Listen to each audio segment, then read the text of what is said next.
அடர்ந்த பசுமை நிறைந்த ஒரு அழகான காடு.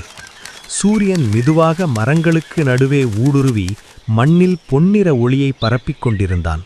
அந்த காட்டுப்பாதையின் ஓரத்தில் ஒரு பெரிய மரத்தடியில் முயல் ஒன்று சாய்ந்து அமர்ந்திருந்தது.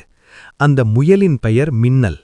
அதன் வேகம், சுறுசுறுப்பு, துள்ளல் எல்லாமே காட்டில் பிரபலமானது.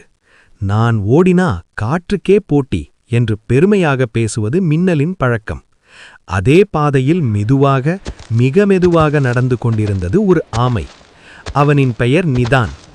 அமைதியான குணம், மெதுவான நடை, யாரிடமும் போட்டியில்லாத மனம், அதுதான் நிதான். மின்னல் மரத்தடியில் சாய்ந்து கொண்டு நிதானை பார்த்து சிரித்தது.